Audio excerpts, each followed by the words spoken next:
Tapping కేసులో కీలక పరిణామం చోటు చేసుకుంది. 2023 నవంబర్ నెలలో 15 రోజుల పాటు Tripura governor Indrasena Reddy phone tap చేసినట్లు గుర్తించారు. దర్యాప్తులో భాగంగా ఇంద్రసేనారెడ్డి పీఏను విచారించినప్పుడు ఈ విషయం బయటపడింది.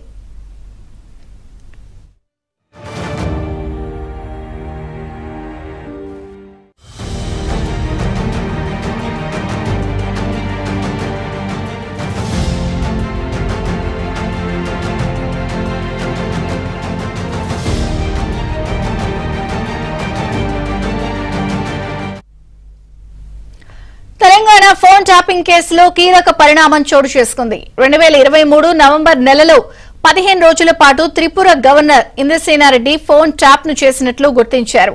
దర్యాప్తులో భాగంగా ఇంద్రసేనారెడ్డి పీఏను విచారించినప్పుడు ఈ విషయం బయటపడింది.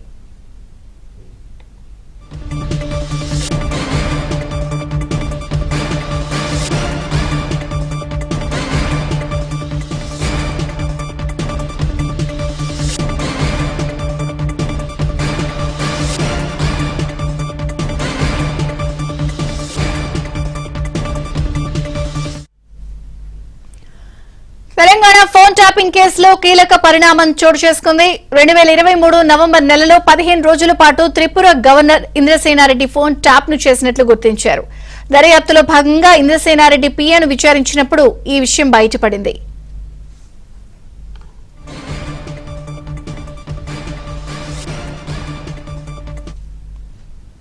Tripura governor Indrasena Reddy phone tapping చేసిన వ్యవహారం ఇప్పుడు వెలుగు చూసింది.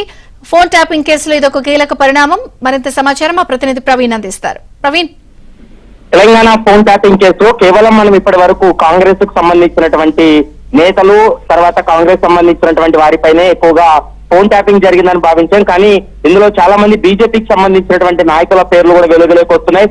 మరోవైపు ప్రస్తుతం గవర్నర్ గా ఉన్నటువంటి త్రిపుర గవర్నర్ గా ఉన్నటువంటి ఇంద్రసేనారెడ్డి యొక్క ఫోన్ ట్యాప్ కూడా జరిగినట్లు ఇప్పటికే ఒక కీలక సమాచారం రాబోతుంది. అయితే 2023 నవంబర్ లో దాదాపు 15 రోజుల పాటు త్రిపుర గవర్నర్ ఇంద్రసేనారెడ్డి యొక్క ఫోన్ ట్యాప్ అయినట్లు అధికారులు అయితే మాత్రం గుర్తించడం జరిగింది. దర్యాప్తులో భాగంగా ఇప్పటికే ఇంద్రసేనారెడ్డి పీఏను కూడా విచారణ చేస్తున్నారు. ఎందుకంటే ఇంద్రసేనారెడ్డికి సంబంధించినటువంటి వ్యవహారాలన్నీ కూడా పీఏను చూసుకుంటారు కాబట్టి ఈ కేసులో అతన్ని సాక్షిగా పెట్టేటువంటి అవకాశం అయితే కనపడుతుంది. మరోవైపు ఈ వ్యవహారంలో ఇప్పటికే ఇంద్రసేనారెడ్డి గతంలో కూడా ఫిర్యాదు చేయడం జరిగింది. ఆ ఫిర్యాదు ఆధారంగా చేసుకుని పోలీసులు దర్యాప్తు కొనసాగిస్తున్నారు. ఒక గవర్నర్ గా ఉన్న సమయంలో అతని ఫోన్ ట్యాప్ చేయడం ఉన్న వెనుక అసలు ఉద్దేశం ఏంటనేది పూర్తి స్థాయిలో విచారణ జరిపేటువంటి అవకాశం అయితే కనపడుతుంది.